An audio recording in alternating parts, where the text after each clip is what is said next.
안녕하십니까? 인생의 복잡한 문제들을 말씀으로 단칼에 해결해주는 김종근 목사의 쾌도 남마입니다.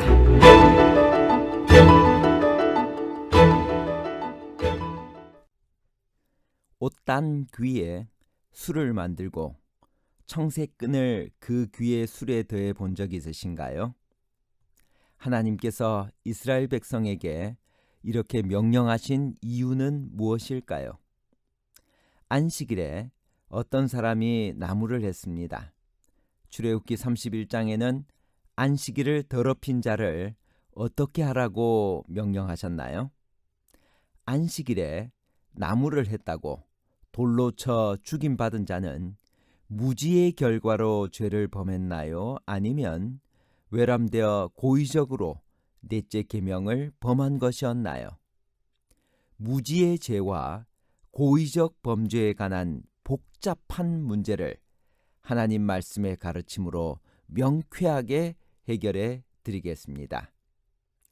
안식일에 나무를 했다고 돌로 쳐 죽이라는 선고가 내리다니 하나님의 심판은 너무 가혹하지 않나요? 그렇게 심한 심판을 할 필요가 있을까요? 민수기 15장 32절에서 35절에 있는 말씀입니다. 이스라엘 자손이 광야에 거류할 때 안식일에 어떤 사람이 나무하는 것을 발견한지라. 그 나무하는 자를 발견한 자들이 그를 모세와 아론과 온 회중 앞으로 끌어왔으나 어떻게 처치할는지 지시하심을 받지 못한 고로 가두었더니 여호와께서 모세에게 이르시되 그 사람을 반드시 죽일지니 온 회중이 진영 밖에서 돌로 그를 칠지니라. 이런 본문을 읽으면서 어떻게 안식일을 행복한 날이라고 부를 수 있을까요? 안식일에 나무를 했다고 돌로 쳐 죽이는 사형 선고가 내리다니 얼마나 두렵습니까?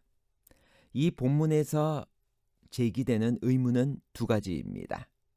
첫째는 그런 경우에 어떻게 해야 할지에 대한 지시가 이미 주어져 있음에도 불구하고 왜 어떻게 처치할는지 지시하심을 받지 못하였다고 하는지에 대한 문제입니다.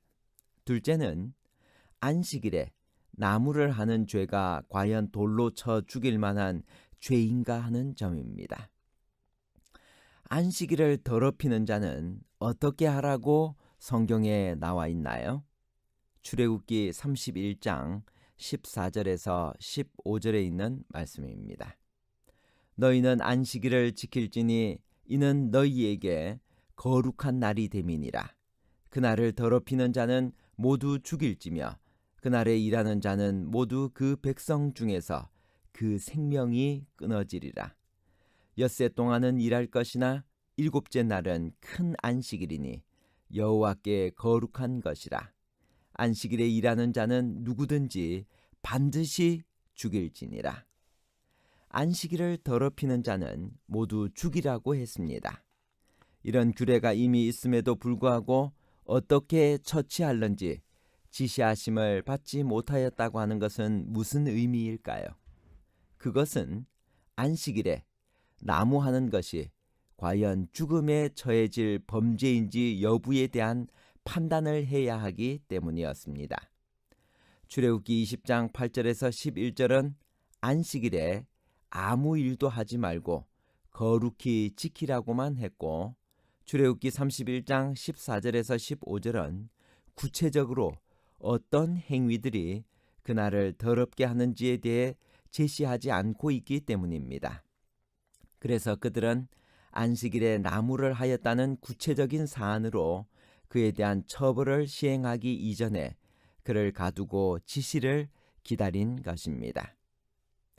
안식일에 나무를 한 것은 무지의 결과로 죄를 범했나요? 아니면 외람되이 고의적으로 넷째 계명을 범한 것이었나요? 민수기 15장 30절에서 31절에 있는 말씀입니다. 본토 소생이든지 타국인이든지 무릇 짐짓 무엇을 행하면 여호와를 회방하는 자니 그 백성 중에서 끊쳐질 것이라. 그런 사람은 여호와의 말씀을 멸시하고 그 명령을 파괴하였은즉 그 죄악이 자기에게로 돌아가서 온전히 끊쳐지리라. 하나님은 지시를 기다리는 모세에게 그를 반드시 사형하라는 말씀을 주셨습니다. 안식일에 단지 나무를 한 죄가 얼마나 심각하기에 이런 결정을 내렸을까요? 그것을 이해하기 위해서는 안식일에는 너희의 모든 처소에서 불도 피우지 말지니라는 규례가 이미 주어져 있었음을 기억할 필요가 있습니다. 물론 그 사람은 불을 피운 것이 아니라 단지 나무를 했습니다. 그러나 쉬운 성경의 표현대로 장작을 주어 모은 것은 불을 피우기 위함임은 명약관하합니다. 이에 하나님은 그 사람을 반드시 죽이라고 지시를 하셨습니다. 특별히 이 사건이 민수기 15장 30절에서 31절에 바로 이어서 기록되어 있다는 사실을 주목할 필요가 있습니다. 이 구절은 본토인이든지 타국인이든지 고의로 무엇을 범하면 누구나 여호와를 비방하는 자니 그의 백성 중에서 끊쳐질 것이라. 그런 사람은 여호와의 말씀을 멸시하고 그의 명령을 파괴하였은즉 그의 죄악이 자기에게로 돌아가서 온전히 끊어지리라고 했습니다. 그러므로 안식일에 나무를 한 사건은 바로 앞에 언급된 고의로 무엇을 범하여 여호와의 말씀을 멸시한 구체적인 사례인 것입니다. 다시 말해 그는 안식일에 나무를 하는 것이 어떤 의미이며 그렇게 하면 어떤 형벌을 받는 것인지를 다 알면서도 고의적으로 그런 죄를 저지른 것입니다. 안식일을 범하면 죽을 줄 알면서도 그가 왜 그런 무모한 짓을 고의로 저질렀을까요? 민수기 14장 3절 어찌하여 여호와가 우리를 그 땅으로 인도하여 칼에 망하게 하려 하는고 우리 처자가 사로잡히리니 애굽으로 돌아가는 것이 낫지 아니하랴. 이 사건 직전에 있었던 가나안 땅 정탐꾼들의 보고 사건에 영향을 받았을 가능성이 매우 큽니다. 12명의 정탐꾼 중 갈렙과 여호수아를 제외한 나머지 사람들의 보고를 들은 백성들은 밤새도록 애굽으로 돌아가자고 부르짖으며 통곡하고 원망했습니다. 심지어 그들은 말리는 여호수아와 갈렙을 돌로 치려고까지 했습니다. 이에 하나님은 20세 이상 된 출애굽 세대 중 여호수아와 갈렙을 제외한 모든 자들은 약속의 땅에 결단코 들어가지 못하리라고 하셨습니다.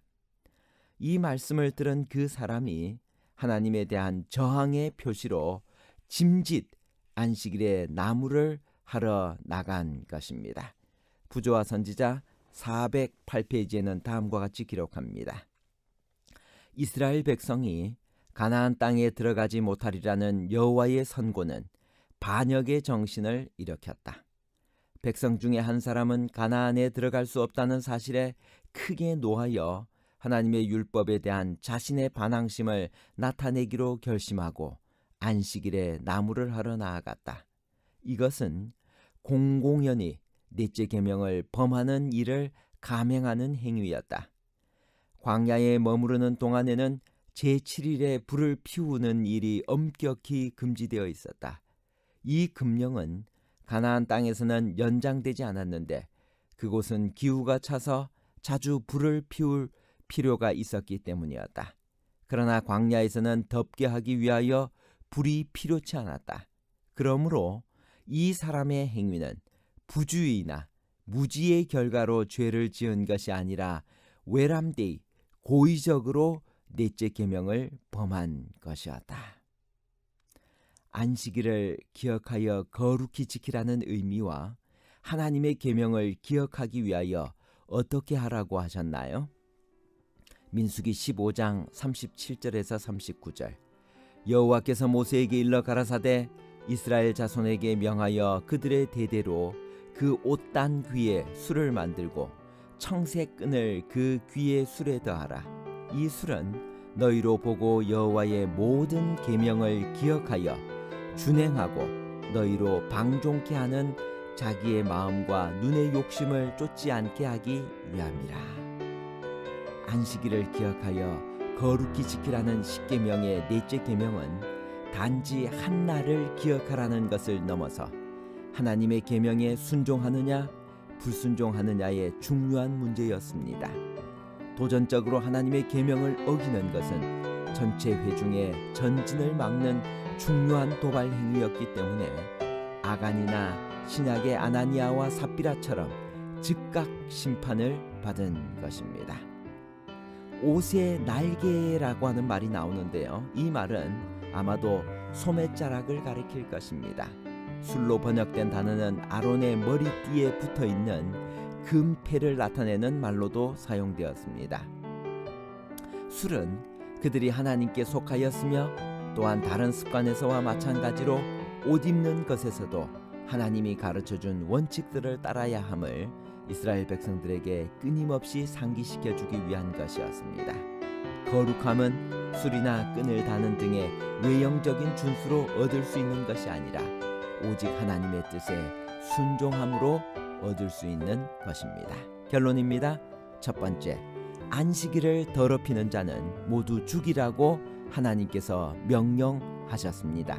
두 번째, 안식일에 나무를 한 자는 부주의나 무지의 결과로 죄를 지은 것이 아니라 외람되이 고의적으로 넷째 계명을 범한 것이었습니다. 세 번째, 이스라엘 백성에게 옷단 귀에 술을 만들고 청색 끈을 그 귀의 술에 더하라고 하신 것은 계명을 기억하고 준행하라는 의미입니다.